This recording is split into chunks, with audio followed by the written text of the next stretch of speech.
नमस्कार मंडळी, मी जयदेव कुंभारे तुमचे स्वागत करतो आमच्या यूट्यूब चॅनलवर. आणि आज आपण बोलणार आहोत दिव्यांग पेन्शन योजना 2026 बद्दल.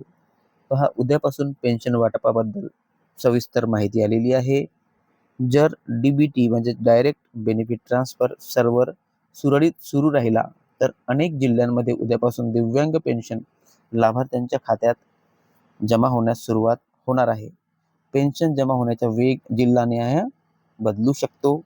पहा, विभागीय स्तरावरून जिल्ह्यांना DBT प्रक्रियेला गती देण्यास सूचना दिल्या गेल्या आहेत, जेणेकरून प्रलंबित लाभ वेळेवर वितरित करता येईल. DBT सर्व्हर सुरू आणि स्थिर राहणे अत्यंत महत्त्वाचे आहे. सर्व्हरमध्ये तांत्रिक अडचण आल्यास पेमेंट प्रक्रियेला विलंब होऊ शकतो मंडळी. पेन्शनची रक्कम थेट बँकेच्या खात्यात जमा केली जाणार आहे, म्हणून बँक खाते तपासावं लागेल.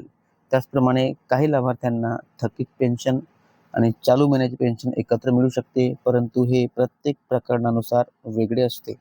लाभार्थ्यांनी आधार लिंक, बँक खाते, DBT आणि eKYC बद्दल माहिती योग्य आहे का याची शहानिशा खात्री करून घ्या, कारण काही काही पण चूक असल्यास पेन्शन येत नाही. त्यामुळे सगळं बरोबर पाहिजे आहे. मंडळी, मी तुम्हाला सांगू इच्छितो की आपला SMS तपासायचा उद्या पेन्शन आली की नाही.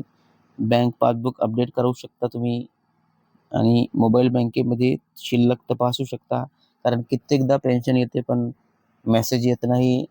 आता ह्या श्रावणबाळ योजनेबद्दल तसंच झालं. पेन्शन आली परंतु मेसेज पुष्कळ लाभार्थ्यांच्या मोबाईलमध्ये आलं नाही आहे. पण जेव्हा शिल्लक चेक केली बँक अकाउंटची तर माहीत झालं मंडळी की पेन्शन आले म्हणून.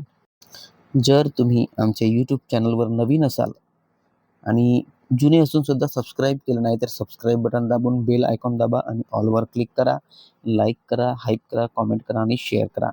माझ्या व्हिडिओमध्ये मी मोबाईलचे लिंक दिलेला आहे. तुमचा स्टेटस तपासण्यासाठी किंवा लाईफ सर्टिफिकेट भरण्यासाठी Realme P4 5G नावाचा मोबाईल घेऊ शकता. त्याची लिंक मी दिलेली आहे.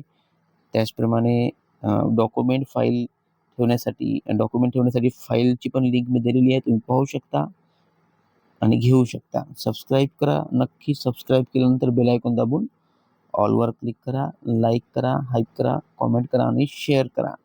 मंडळी, दिव्यांग पोर्टलवर सुद्धा eKYCचे ऑप्शन आहे, ते पण करून टाका. आणि मेरी पहचान म्हणून तुम्हाला डिजिलॉकरचा ऑप्शन आलेला आहे नवीन, ते पण करून घ्या.